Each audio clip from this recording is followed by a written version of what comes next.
Assalamualaikum warahmatullahi wabarakatuh. Di sini saya akan mempresentasikan hasil review jurnal nasional dari kelompok saya yang berjudul Media Pembelajaran Berbasis Multimedia Interaktif untuk Meningkatkan Pemahaman Konsep Mahasiswa.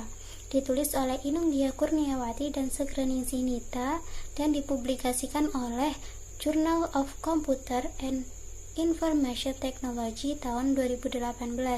Nah, penelitian ini dilakukan pada tahun 2016-2017 tahun ajarnya.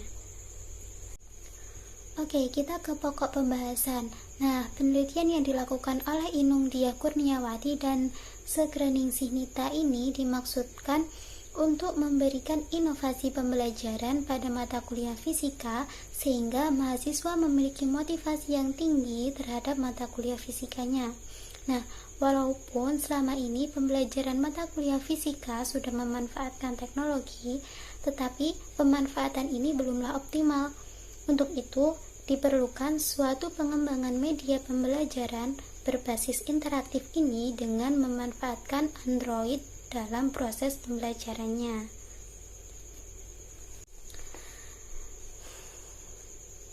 Penelitian ini dilakukan di Program Studi Teknik Informatika Fakultas Teknik Universitas PGRI Madiun tahun pelajaran 2016-2017. Nah, penelitian pengembangan ini dilakukan melalui 10 langkah pokok dengan menggunakan prosedur penelitian menurut Board dan Gall.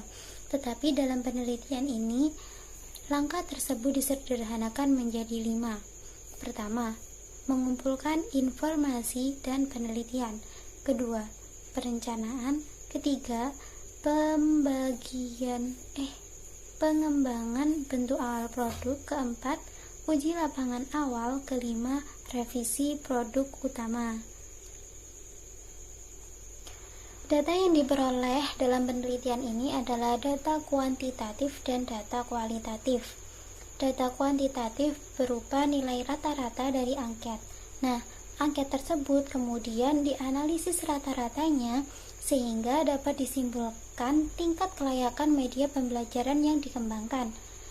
Nah, untuk data kualitatifnya yakni berupa tanggapan, kritik, dan saran dari ahli dan penggunanya. Saran, kritik, dan tanggapan tadi digunakan sebagai pertimbangan dalam melakukan revisi terhadap media pembelajaran yang dikembangkan. Hasil dari penelitian ini adalah pengembangan perangkat lunak yang dibangun dengan aplikasi Adobe Flash CS6 dengan bahasa pengembangan R for Android. Kebutuhan yang diperlukan untuk mendukung pembuatan media pembelajaran ini ada software dan hardware.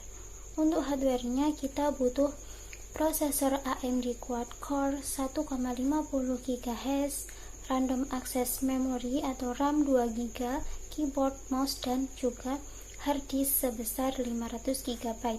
Untuk software-nya kita butuh Adobe Flash CS6, Corel Draw X4, dan Adobe Photoshop CS6. Adapun user interface aplikasinya yaitu yang pertama ada halaman pembuka, kedua halaman menu utama, ketiga halaman petunjuk, keempat halaman materi, kelima halaman simulasi, keenam halaman kuis.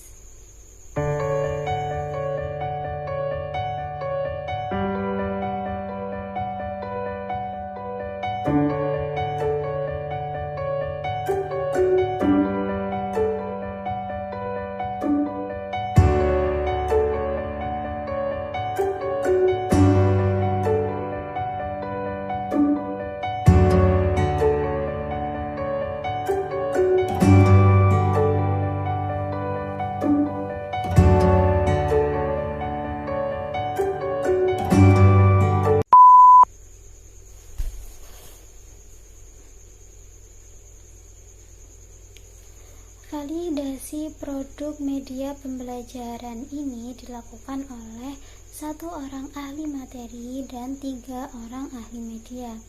Nah, untuk hasil validasi dari ahli materi sendiri diperoleh data kuantitatif yang menunjukkan bahwa media pembelajaran dalam aspek kelayakan isi termasuk dalam kriteria layak 3,3 dari 4. Nah, nilainya itu 3,3 dari 4 isinya, kelayakannya. Nah, selain itu didapatkan juga informasi dari ahli materi bahwa dalam bahan ajarnya tadi, soal materi terlalu banyak, penulisan rumusnya kurang rapi, dan perlu adanya penambahan rumus yang kurang. Nah, dari informasi ini, si peneliti akhirnya melakukan revisi perbaikan dari media yang dikembangkannya. Terus untuk yang ahli media, validasi dari ahli media sendiri diperoleh data kuantitatif yang menunjukkan bahwa media pembelajaran dalam aspek kelayakan media termasuk dalam kriteria layak dengan nilai 3,3 dari 4. Selain itu, didapatkan juga informasi dari ahli media, yaitu pertama, halaman pembukaan perlu diperbaiki agar lebih menarik. Kedua, tutorialnya hendaknya dilengkapi ya. Yang ketiga, ukuran font rumus dibuat lebih menarik dong. Maksudnya ukuran fontnya itu akan lebih baik jika dibuat lebih menarik. Yang keempat, tombol scroll back itu perlu diperbaiki. Nah, itu tadi saran-saran dari ahli media. Akhirnya si peneliti melakukan revisi dari saran ahli materi dan ahli medianya. Nah, selain melakukan validasi ke ahli materi dan ahli media, si peneliti juga melakukan validasi ke mahasiswa. Dia menggunakan sampel 12 mahasiswa untuk melakukan validasi dari hasil media pembelajarannya tadi. Nah, dari hasil validasi menunjukkan bahwa si media pembelajaran menduduki kriteria layak dengan nilai 3,4. Jadi dapat disimpulkan bahwa yang tadi ahli materi 3,3, ahli media 3,3, dan ini tadi mahasiswa 3,4. Jadi otomatis kan semuanya dalam kriteria layak. Jadi ya kesimpulannya media pembelajaran ini layak untuk digunakan, kayak gitu. Sekian dari saya, mohon maaf kalau ada yang salah. Nah, untuk jurnal internasional akan dijelaskan oleh Mas Alwi.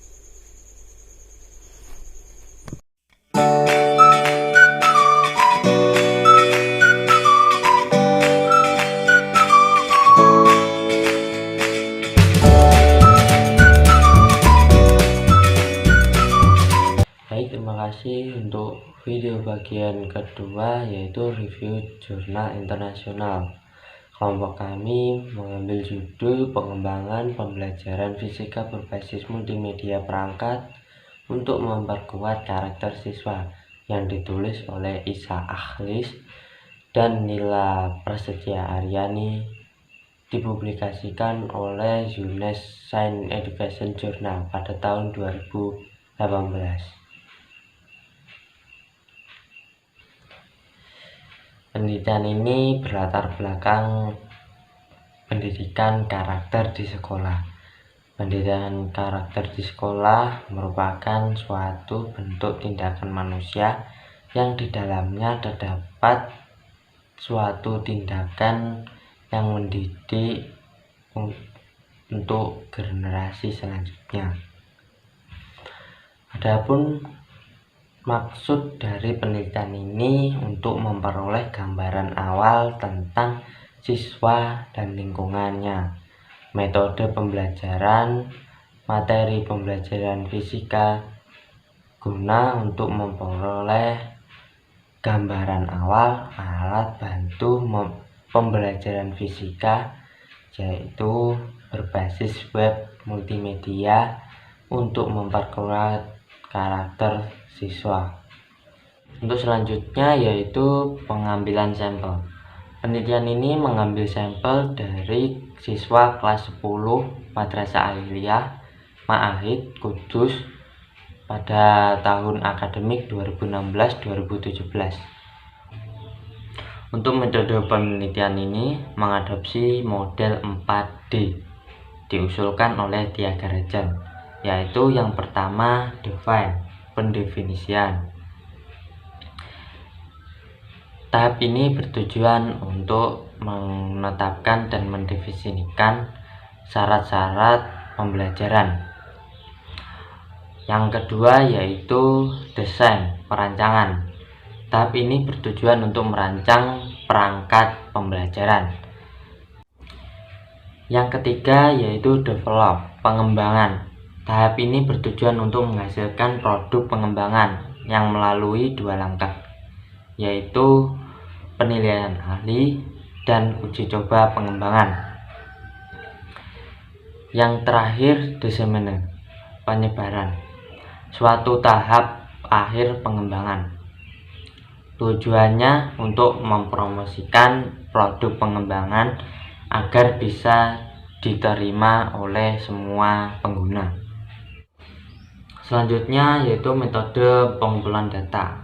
Ada dokumentasi, observasi, kuesioner, dan validasi. Yang pertama yaitu dokumentasi.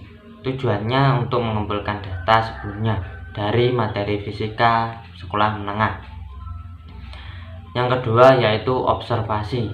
Tujuannya untuk mengumpulkan data karakter siswa sebelumnya. Yang ketiga yaitu kuesioner.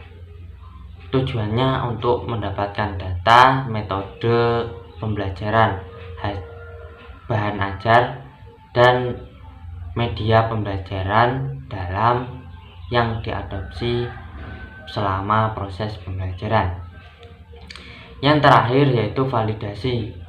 Tujuannya untuk menguji kevalitan alat pembelajaran yang dikembangkan. Apakah alat itu baik untuk pembelajaran atau tidak. Berdasarkan diskusi dan analisis penulis dengan siswa dan guru, maka hasil akhirnya adalah alat pembelajaran meliputi rencana pembelajaran, bahan pembelajaran, pembelajaran video, dan web pembelajaran untuk kerja dan energi. Digunakan siswa sekolah menengah kelas 10. Rencana pembelajaran ini berisi langkah-langkah untuk mempelajari pekerjaan dan bahan energi. Pembelajaran ini dilakukan 3 kali pertemuan, di mana pembelajaran diperbarui menjadi kegiatan menggunakan bahan ajar cetak maupun video yang diakses melalui web. Pembelajaran ini bertujuan untuk mengembangkan peduli lingkungan dan cinta damai.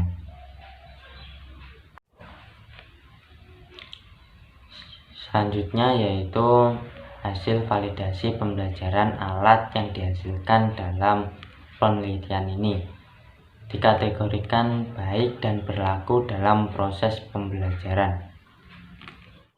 Validator juga menyatakan bahwa bahan ajar ini cukup membantu proses dalam belajar siswa. Kesimpulan dari review jurnal kali ini adalah melalui analisis siswa dan lingkungan, terungkap bahwa penerapan pendidikan karakter dalam lingkungan sekolah adalah rendah. Sebagai alat yang ada, tidak memberikan peluang siswa untuk mengembangkan karakter mereka. Untuk itu, multimedia pembelajaran fisika berbasis web bisa dikembangkan untuk memperoleh nilai yang baik dan cocok untuk digunakan. Baik, itu saja yang dapat kami sampaikan. Terima kasih buat teman-teman yang masih menyimak video ini. Ada kurangnya mohon maaf. Nanti kalau masih ada yang bingung bisa ditanyakan di sesi pertanyaan. Terima kasih. Wassalamualaikum warahmatullahi wabarakatuh.